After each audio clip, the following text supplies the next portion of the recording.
Et qu'est-ce que c'est ça? Cactus, cactum. Vous m'avez chié sur la tête. Non mais les enfants, ça suffit maintenant quoi. C'est bon, là, j'en ai marre, vous êtes punis, je vais vous donner plein d'eau.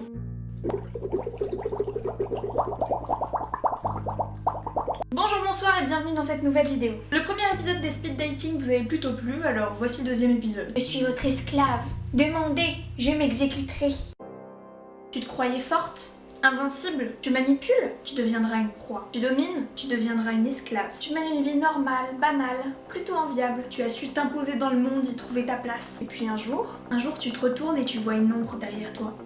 Et elle te poursuit. On te suit dans la rue, on ouvre ton courrier, on t'observe dans les moments même les plus intimes. Tu es seule et l'ombre est toujours là, dans ta vie, dans ton dos, ou seulement dans ta tête. On m'avait dit énormément de bien de ce livre. Malo, si tu passes par là, cactus sur ta face. J'en attendais donc beaucoup, et peut-être un petit peu trop. Dans les faits, ce livre est vraiment très très bon. Une ambiance angoissante, des personnages qui sont torturés, qui sont manipulés, et c'est beau, il y a une fin top, enfin c'est tout du bon quoi. C'est vraiment un très bon thriller avec un aspect en plus psychologique extrêmement développé. C'est du thriller très bon dans tout ce qu'on l'attend. En plus de ça, c'est vraiment un page-turner de folie, mais malgré tout, je pense que j'ai pas su l'apprécier à sa juste valeur. J'ai lu énormément de très très bons thrillers, et quand t'es dedans, ça te fait faire des cauchemars pendant des semaines. Et là, j'étais juste pas dedans en fait. Sûrement que je lui donnerai une autre chance, parce que vraiment c'est un livre que je pense qu'il a énormément de potentiel. D'ailleurs, c'est pas pour rien s'il a fait autant de bruit, hein. Mais bon, je suis passée à côté.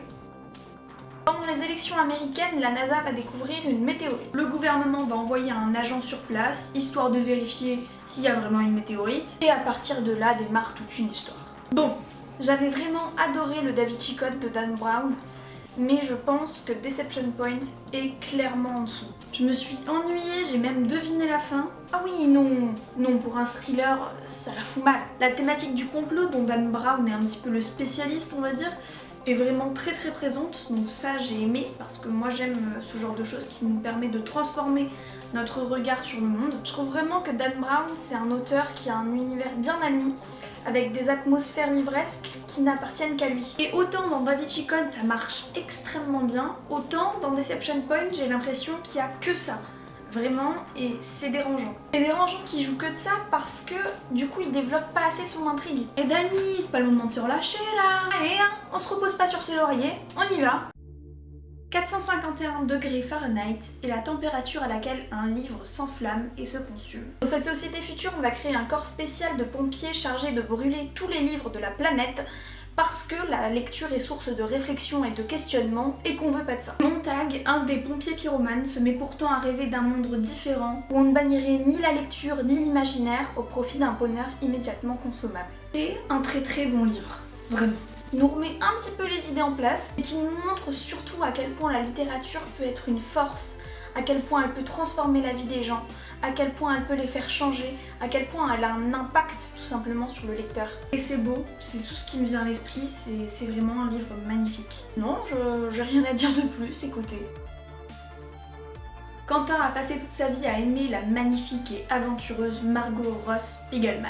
Surtout à distance, hein. Et du coup, forcément, le jour où elle toque à sa fenêtre en plein milieu de la nuit en lui disant « Viens, on va se venger de mes potes », bah il la suit. Le truc, c'est que le lendemain, quand il retourne au lycée, bah Margot, elle a disparu. Mais il va petit à petit voir qu'elle a laissé des indices pour la retrouver. Comme tout le monde, je ne suis pas passée à côté du phénomène Nos étoiles contraires et j'ai adoré. Ensuite, j'ai lu Qui es-tu Alaska du même auteur.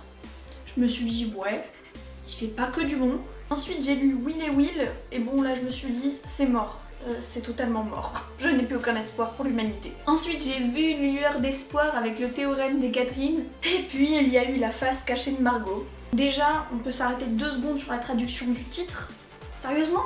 Ça aurait dû s'appeler Les villes de papier, ce qui est déjà vachement plus stylé. Et bon, le livre en lui-même, il casse pas 3 pattes à un canard, hein. C'est marrant. Ouais, c'est marrant. Mais il y a vraiment des longueurs, les personnages, je les trouve vraiment très peu attachants. Donc pour le coup, c'est un gros bof. On va suivre notre personnage principal des années 30 aux années 80, on va suivre ses voyages, sa famille, etc. J'avais tellement adoré Jean-Michel Guénassia dans le Club des Incorrigibles Optimistes. Et dans La vie rêvée d'Ernesto G, on va retrouver cette même ambiance mi-historique, mi-contemporain, mi-fiction, mi-tu sais pas trop. Et moi vraiment c'est une ambiance que j'adore. Mais j'ai pas réussi à m'attacher au personnage. Franchement, je trouve que c'est un livre qui est un peu plat, qui manque un petit peu de mordant. Gros monument de la littérature, attention, attention. On va suivre deux Américains aux États-Unis, jusque-là tout va bien, et je pense que c'est dans les années 50. Donc ils sont deux gars, ils bossent de ranch en ranch pour essayer de gagner de l'argent et de s'acheter une petite maison. Mais Lenny, qui est un des deux gars, il est un petit peu timbré. Il est pas méchant, hein, mais il est un peu toc-toc. C'est un livre que j'ai vraiment beaucoup aimé. Je le trouve très dur, vraiment violent.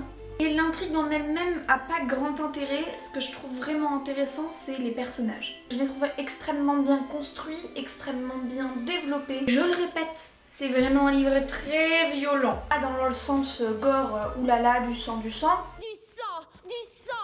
et la mort. Mais ça reste un roman qui est très dur, que je déconseille aux âmes sensibles. Quand Tate rencontre Miles, elle sait que c'est pas le coup de foudre, que ça va pas être son amoureux pour toute la vie, mais quand même, il a du charme. Alors pourquoi ne pas se laisser séduire quand le sexe est si beau ? Je te pose la question. Leur arrangement semble parfait tant que Tate respecte les deux règles que Miles a posées. Pas de questions sur le passé et ne pas espérer de futur. J'avais été agréablement surprise de Colleen Hoover dans Maybe Someday et du coup j'ai été un peu déçue par celui-ci. Ça reste très addictif, ça c'est la plume de Colleen Hoover qui veut ça. Et les côtés émotionnels, je les trouve assez bien développés, assez bien construits quand même. Mais on est clairement sur une intrigue de new adulte basique, tout ce qu'il y a de plus classique. Une fille rencontre un mec, ils se disent qu'il faut pas s'attacher, mais oh, il tombe amoureux, c'est fou. Et pourquoi ce mec est si torturé ? C'est beaucoup trop classique. Mais si vous avez un peu de temps devant vous et une envie de vous changer les idées, bah ça fait l'affaire, hein.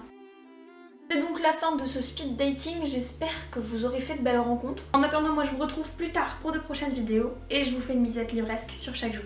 Eh oh, allez, viens, abonne-toi, on est bien. Il y a des cactus et des livres. C'est bien les cactus, c'est bien les livres.